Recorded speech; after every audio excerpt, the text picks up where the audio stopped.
Hello भाइयों, नमस्कार। आप सभी का स्वागत है रोजगार 100% में।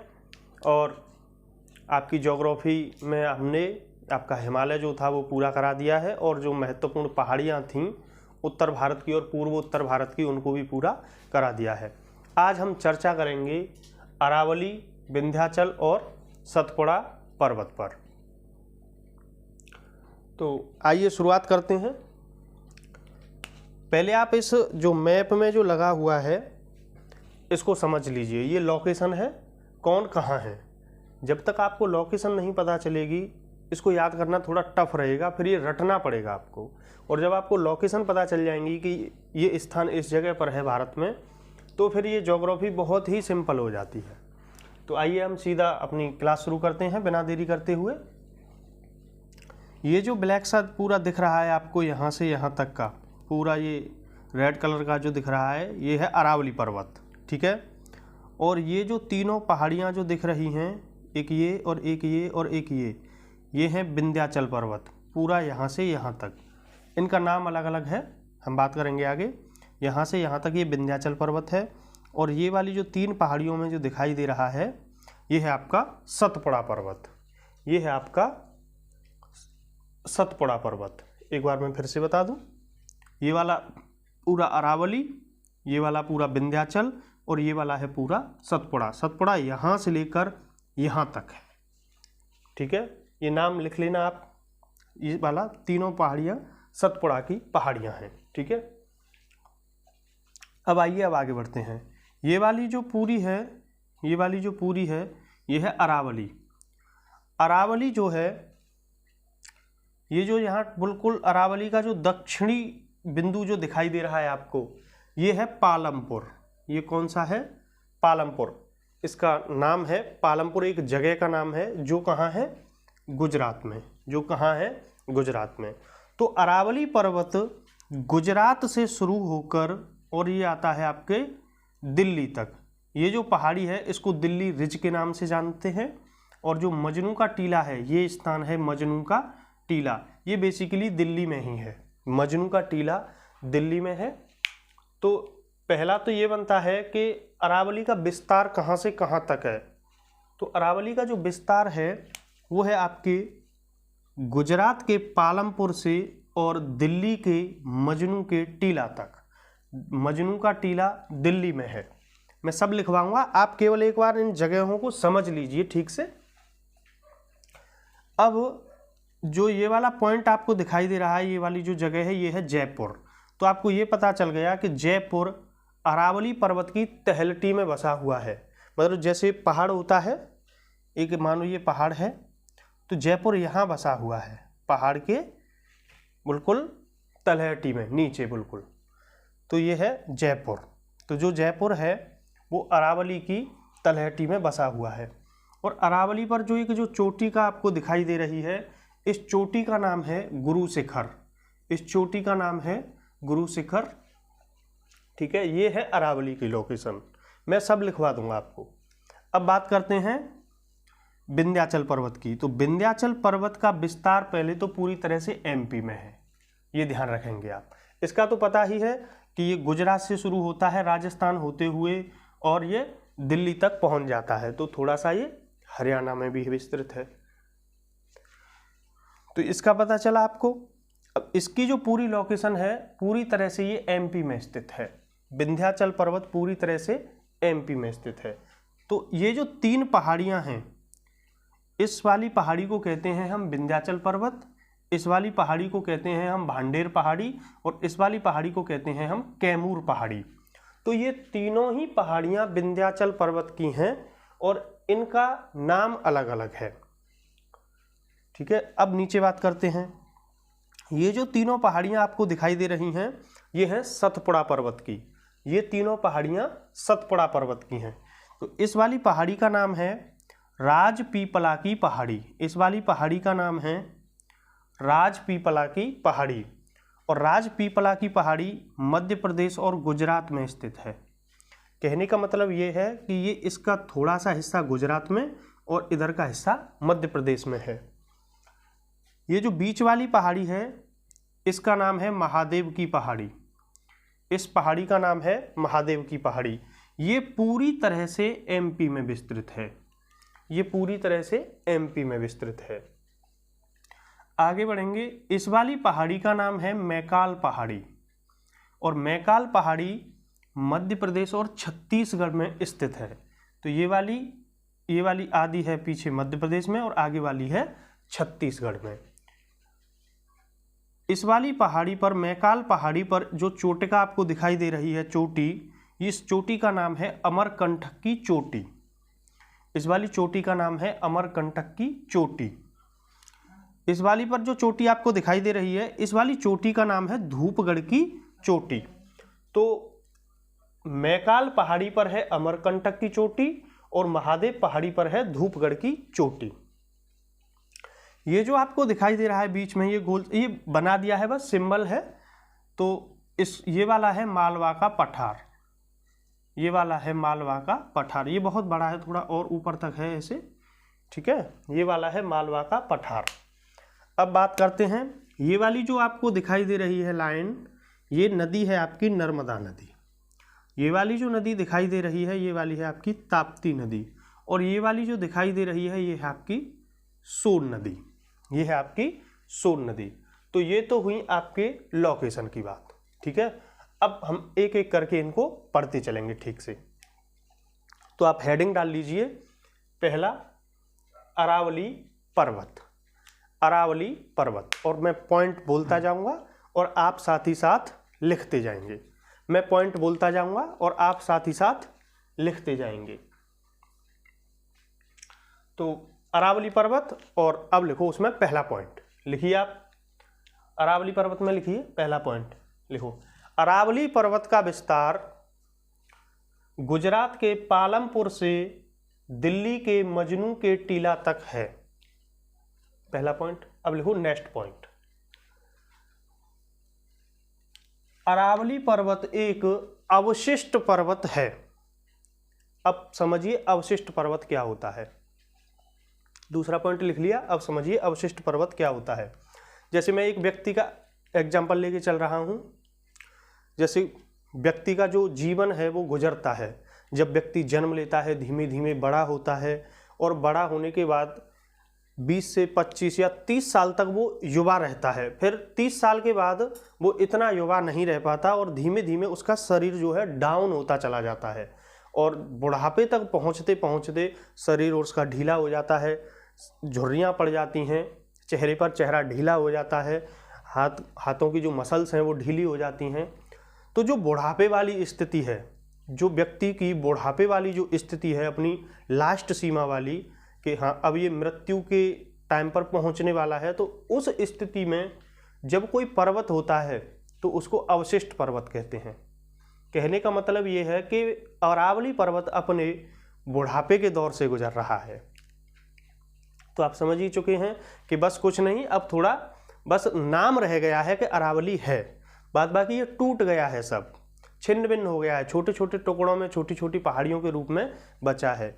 नहीं, विश्व का सबसे प्राचीन पर्वत अरावली है, विश्व का सबसे प्राचीन पर्वत अरावली है।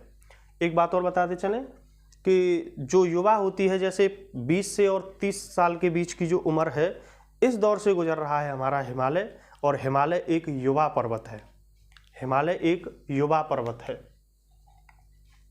तो आज बात करते हैं अरावली की। अरावली में 2 पॉइंट हो चुके हैं आपके कि अवशिष्ट पर्वत है। तीसरा पॉइंट लिखो, अरावली की लंबाई 800 किमी है तथा इसका विस्तार उत्तर पूर्व दिशा में है। इसका विस्तार उत्तर पूर्व दिशा में है, ऊपर उत्तर, इधर पूर्व, तो ये बीच में है ऐसे, तो ये उत्तर पूर्व, ये इसका विस्तार उत्तर पूर्व दिशा में है। नेक्स्ट पॉइंट लिखिए, अरावली को दक्षिणी राजस्थान में जर्ग पहाड़ी के नाम से जाना जाता है। अरावली को दक्षिणी राजस्थान में जर्ग पहाड़ी के नाम से जाना जाता है। नेक्स्ट पॉइंट, जयपुर अरावली की पश्चिमी तलहटी में बसा हुआ है। मतलब इधर वाली साइड में है, इधर वाली में नहीं है। ठीक है, नेक्स्ट पॉइंट, अरावली की सबसे ऊंची चोटी माउंट आबू में गुरु शिखर है। अरावली की सबसे ऊंची चोटी माउंट आबू में गुरु शिखर है, जहां जैनों के प्रसिद्ध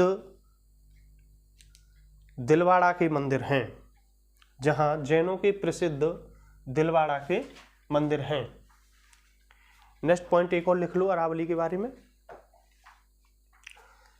बनास नदी, एक नदी है बनास नदी। बनास नदी अरावली को पश्चिम से पूर्व की तरफ पार करती है और चंबल नदी में मिल जाती है। तो बनास इसको पश्चिम से आ रही है बनास, और इसको अरावली को क्रॉस करती है पूर्व की तरफ और चंबल नदी में मिल जाती है। तो ये जो महत्वपूर्ण बातें हैं आपकी, ये हुई आपकी अरावली से। और लिखना चाहो और लिख लो। इसकी उत्तरी पहाड़ी को दिल्ली रिज के नाम से जानते हैं। इसकी उत्तरी पहाड़ी को दिल्ली रिज के नाम से जानते हैं। तो ये हुई अरावली से जुड़ी हुई बातें। ये हुई आपकी अरावली से जुड़ी हुई बातें। अब आप हेडिंग डालिए विंध्याचल पर्वत। अब आप हेडिंग डालिए विंध्याचल पर्वत। तो विंध्याचल पर्वत में पहला पॉइंट लिखिए।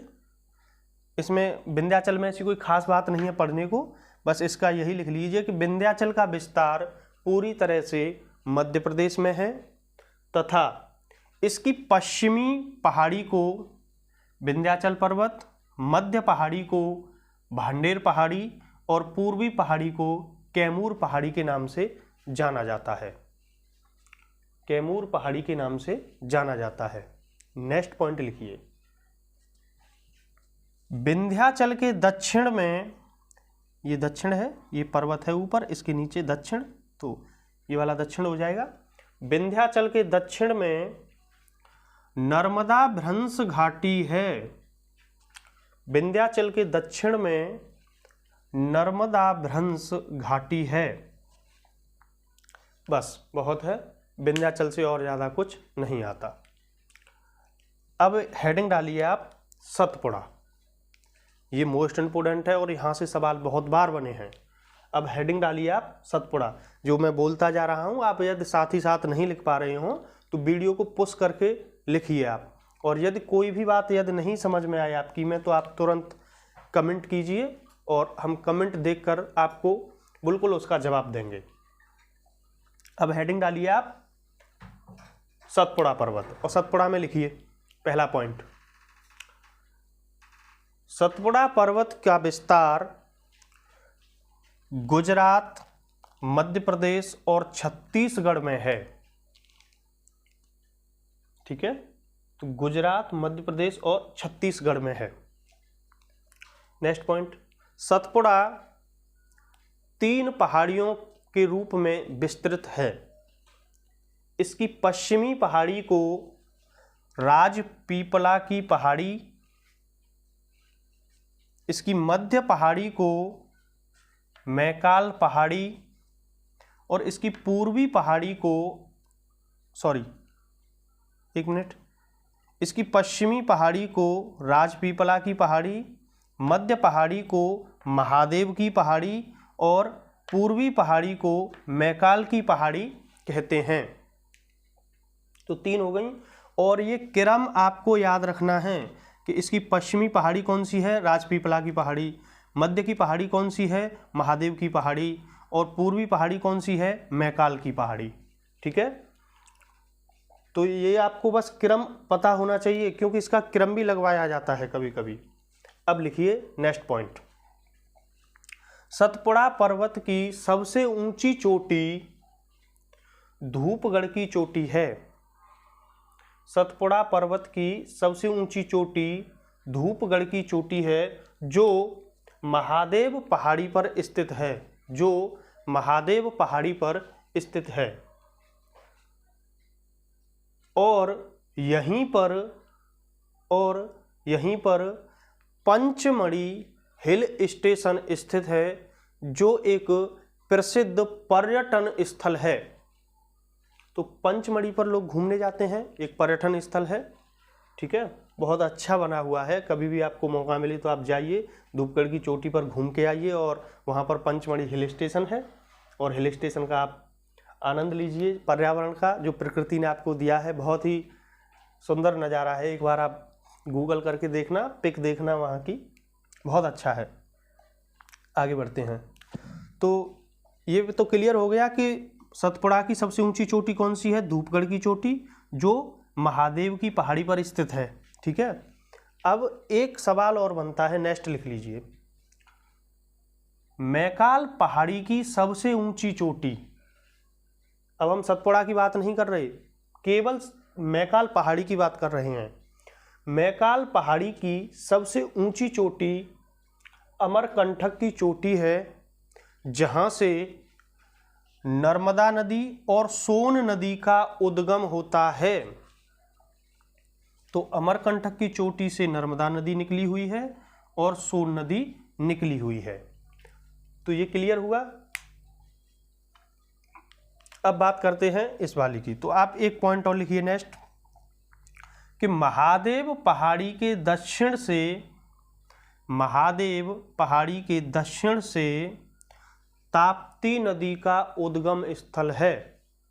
महादेव पहाड़ी के दक्षिण से ताप्ती नदी का उद्गम स्थल है, ठीक है।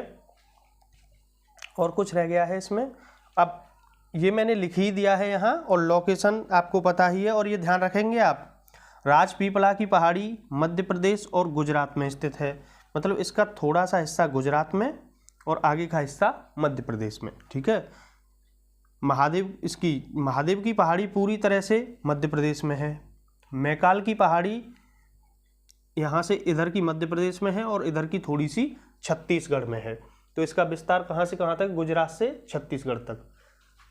ये वाली पूरी एमपी में है, ये वाली गुजरात और मध्य प्रदेश में, और ये वाली मध्य प्रदेश और छत्तीसगढ़ में। तो हमने सतपुड़ा की बातें आपको लिखवा दी, और सतपुड़ा में है कुछ, हाँ एक पॉइंट और है, नेक्स्ट लिखिए, यह एक ब्लॉक पर्वत का उदाहरण है। यह एक ब्लॉक पर्वत का उदाहरण है। अब जानिए ब्लॉक पर्वत किसे कहते हैं। जैसे ये कोई पहाड़ है, एक नदी इधर से बह रही है इसके, और एक नदी इधर से बह रही है, तो ये धीमे धीमे इसको काट देंगी।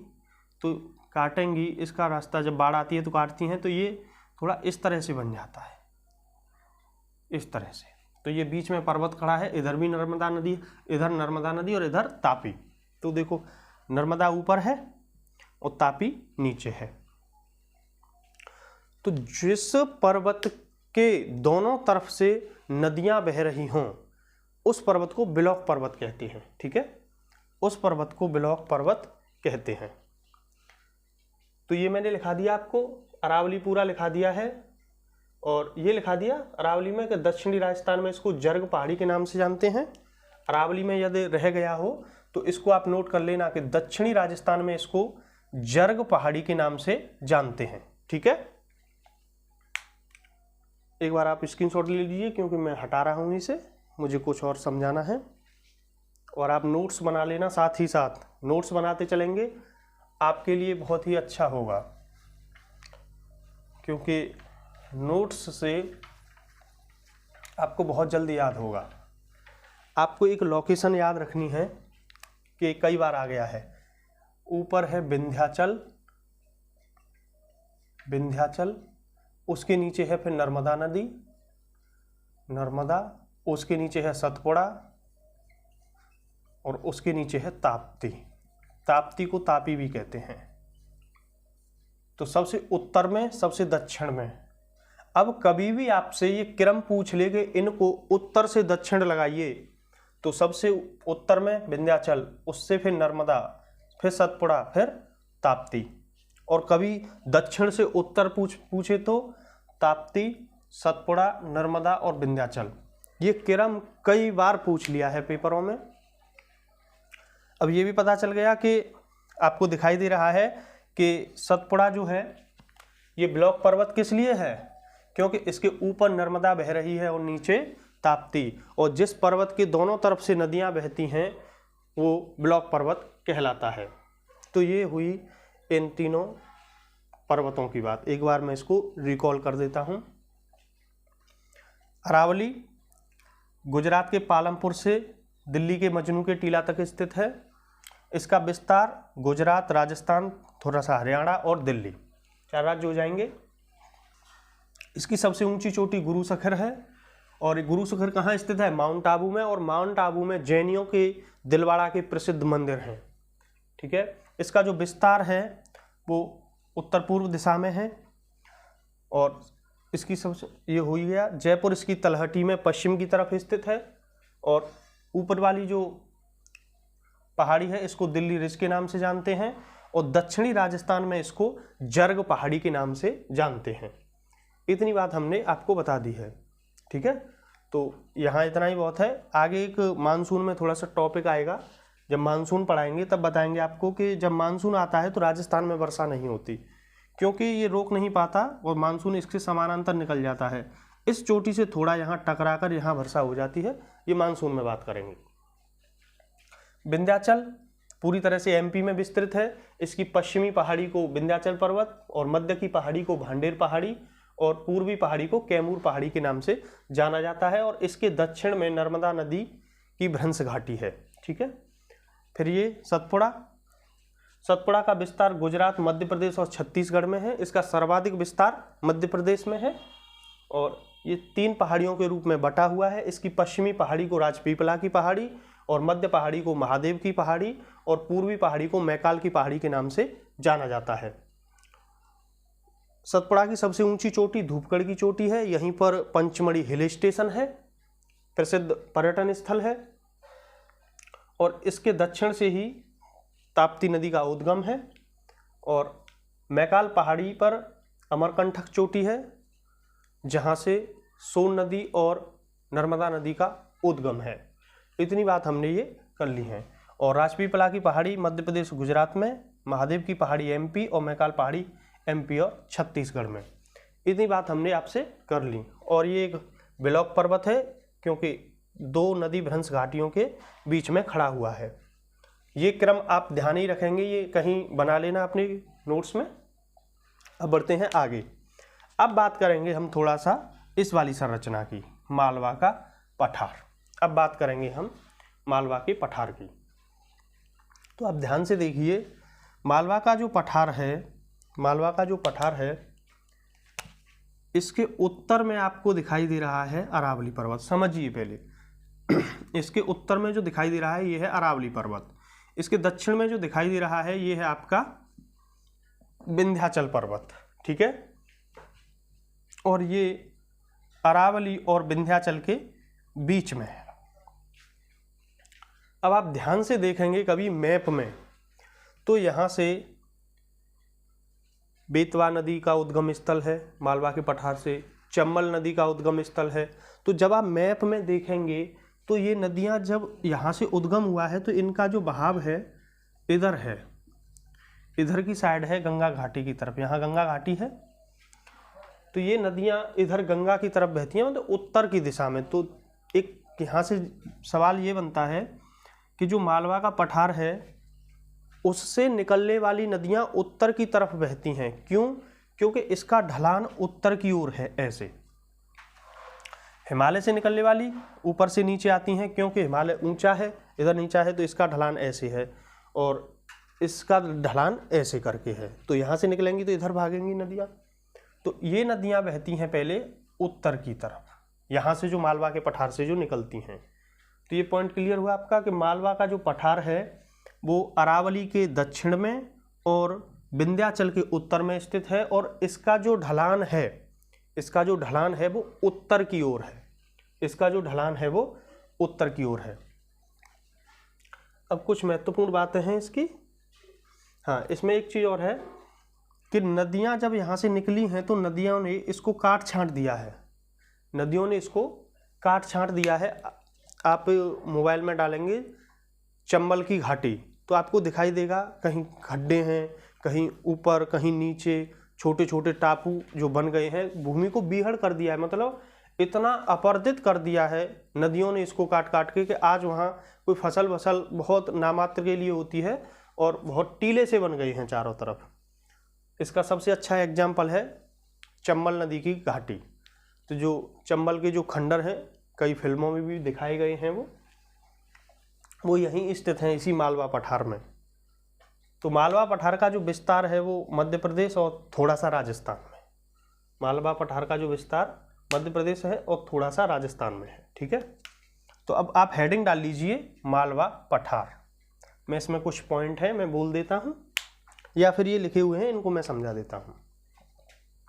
मालवा पठार, तो ये तो लोकेशन पता ही चल गया आपको। ये लोकेशन लिख लेना कि ये अरावली के दक्षिण में है और विंध्याचल के उत्तर में है। ठीक है, और इसका जो ढलान है ये उत्तर की ओर है। इससे निकलने वाली नदियाँ तभी तो उत्तर की तरफ बहती हैं। और मालवा पठार से चंबल नदी निकलती है, काली सिंध निकलती है, बेतवा निकलती है, और भी छोटी छोटी बहुत नदियाँ हैं। हाँ, मालवा पठार का जो निर्माण हुआ है, इस पठार का निर्माण ये लावा से हुआ है। ये लावा से हुआ है। मैं एक समझा देता हूँ, पिछली क्लास में भी किसी ने बताया है, और एक बार जान लीजिए, एक बार और जान लीजिए। ये है तुम्हारा ज्वालामुखी, ये है ज्वालामुखी, और ये निकल रहा है लावा। ये क्या है? लावा। और नीचे क्या है? मैग्मा। नीचे क्या है? मैग्मा। अब ध्यान देंगे आप कि ज्वालामुखी जब फटता है तो ये मैग्मा जो है ये निकलता है बाहर, और जब जैसे ही ये बाहर आता है मुंह से तो हम इसी को लावा कहते हैं। यहाँ तक मैग्मा है, जमीन के अंदर रहेगा, मैग्मा कहलाएगा। ये तरल पदार्थ है, लिक्विड निकलता है, आग निकलती है, गैसें निकलती हैं, जल बाष्प भी निकलता है। तो जब तक ये मुंह से अंदर है, मुख से, तो मैग्मा है, और जैसे ही मुख से बाहर आया तो ये कहलाता है लावा। फिर ये ठंडा होगा। जब लावा ठंडा होता है तो ये निर्माण करता है बेसाल्ट चट्टानों का। बेसाल्ट चट्टान, ये किसका निर्माण करता है? बेसाल्ट चट्टानों का। और जब मैग्मा अंदर ठंडा होकर जम जाता है तो ये निर्माण करता है ग्रेनाइट। ग्रेनाइट चट्टान, ग्रेनाइट चट्टानों का। तो ग्रेनाइट चट्टान के बारे में एक बात आप लिख लेना कहीं कोने में कि विश्व की सबसे कठोरतम चट्टान ग्रेनाइट चट्टान है। विश्व की सबसे कठोरतम चट्टान ग्रेनाइट चट्टान है। और एक फेमस मंदिर है दक्षिण भारत का जो मूवियों में दिखाया जाता है, उस मीनाक्षी मंदिर मदुरई में है, बैगई नदी के किनारे। तो वो ग्रेनाइट चट्टान से ही बना हुआ है, उसी पत्थर को काट काट के बनाया है। आगे बात करते हैं लावा। लावा ठंडा होकर बेसाल्ट चट्टानों का निर्माण करता है, और यही बेसाल्ट चट्टान टूटकर इसका रंग काला होता है, बेसिकली कैसा? काला। और यही चट्टान धीमे धीमे धीमे धीमे अपक्षय होती हैं, टूटती हैं, वर्षा होती है, इन पर फिर धूप निकलती है, चटकती हैं, फिर छोटे छोटे टुकड़ों में बंटती हैं। लाखों वर्ष लग जाते हैं इस प्रक्रिया को, और टूट टूट के महीन कणों में ये आ जाती है। फिर इसी से काली मिट्टी का निर्माण होता है, और काली मिट्टी कपास के लिए बेहद उपजाऊ मानी जाती है। तो आप ध्यान रखेंगे मालवा पठार का जो निर्माण है लावा से हुआ है। जहाँ काली मिट्टी है आज, वही बेसाल्ट चट्टान, बेसाल्ट चट्टानों से बना है। अभी कभी पूछ ले आपसे कि मालवा पठार में कौन सी चट्टानें पाई जाती हैं, तो आराम से बता देंगे अब आप, बेसाल्ट चट्टानें पाई जाती हैं। कौन सी चट्टानें मिलती हैं? बेसाल्ट चट्टानें मिलती हैं। तो जो नदियाँ यहाँ से निकली हैं, जो नदियों का जो उद्गम हुआ है, उन नदियों ने इसको अपर्दित किया। अपर्दित कहने का मतलब ये है कि जैसे बारिश हुई बहुत तेज़ी से तो नदियों में पानी ज़्यादा होगा, और नदियों में जब पानी ज़्यादा होगा तो नदियों में पानी तेज़ी से जाएगा, तो वो कटान करेंगी। जैसे आपने देखा होगा, कभी रियलाइज़ किया होगा आप में से कुछ लोगों ने, कि जब अपने खेत में जो पानी लगाते हैं तो पानी कहीं से थोड़ा थोड़ा निकलने लगता है शुरुआत में, फिर धीमे धीमे धीमे धीमे ये बड़ा होता जाता है, बड़ा होता जाता है, फिर ज़्यादा निकलने लगता है। तो धीमे धीमे पानी क्या करता है? मिट्टी को काटता है। तो ऐसे ही अपर्दन कर दिया है। अपर्दन का मतलब होता है कि मिट्टी को एक जगह से दूसरी जगह ले जाए, तो चाहे वो जल के माध्यम से हो चाहे हवा के माध्यम से हो, तो आप अपर्दन पढ़ेंगे। कई प्रकार का होता है अपर्दन भी। तो यहाँ हुआ था अवनाल का अपर्दन। कैसा अपर्दन हुआ है मालवा पठार में? अवनाल का अपर्दन। अवनालिका अपर्दन। बड़ी बड़ी अवनालिका, बड़ी बड़ी नालियाँ बन गई हैं और ये मिट्टी जो है एकदम ऊबड़ खाबड़ हो गई है, इसलिए इसको बीहड़ भूमि या बीहड़ खंड या उत्खात भूमि के नाम से जाना जाता है। तो मालवा पठार में बस इतना ही आपको याद रखना है कि मालवा पठार के उत्तर में अरावली पर्वत है, दक्षिण में विंध्याचल पर्वत है, इसका ढलान उत्तर की ओर है। इससे निकलने वाली नदियाँ पहले उत्तर की ओर बहती हैं, फिर जब दूसरी दिशाओं में या यमुना में मिलती हैं, ठीक है। उसके बाद इससे चंबल नदी, काली सिंध नदी, बेतवा नदी का उद्गम भी हुआ है। ये भी बहुत बार आया है। ये चंबल नदी कहाँ से निकली है? तो मालवा पठार से, ठीक है। इसका निर्माण लावा से हुआ है, बेसाल्ट चट्टानें मिलती हैं इसमें, और नदियों ने इसको अपरदित कर दिया है, ऊबड़ खाबड़ हो गई है ज़मीन, इसलिए इसको बीहड़ खंड या बीहड़ भूमि या उत्खात भूमि कहते हैं। और इस मालवा पठार में अवनाल का अपर्दन हुआ था, ठीक है। तो आइए क्लास को यहीं रोक देते हैं, क्योंकि हमने कहा था आपसे छोटी छोटी क्लास बनाएंगे जिससे कि आप भी मोटिवेट रहें, आपको कम समय में थोड़ा ज़्यादा मैटर मिल जाए, ठीक है। तो आप, मैं समझता हूँ कि क्लास आपकी समझ में आई होगी, और क्लास को जो आपके तैयारी कर रहे हैं दोस्त बहन भाई उन तक ज़रूर पहुँचाएँ। क्लास को लाइक करें, शेयर करें, चैनल को सब्सक्राइब करें। आपका एक सब्सक्राइब हमें बहुत आगे ले जाएगा, ठीक है। और टेलीग्राम एक ग्रुप है, और कम इसमें वीडियो के डिस्क्रिप्शन में आपको टेलीग्राम की भी एक लिंक डाल दी जाएगी, तो आप उसको भी ज्वाइन करें। 1-2 दिन बाद ही हम उसमें 10 से 15 क्वेश्चन पर डे डाला करेंगे जो आपके एग्जाम की दृष्टि से महत्वपूर्ण है, ठीक है। धन्यवाद।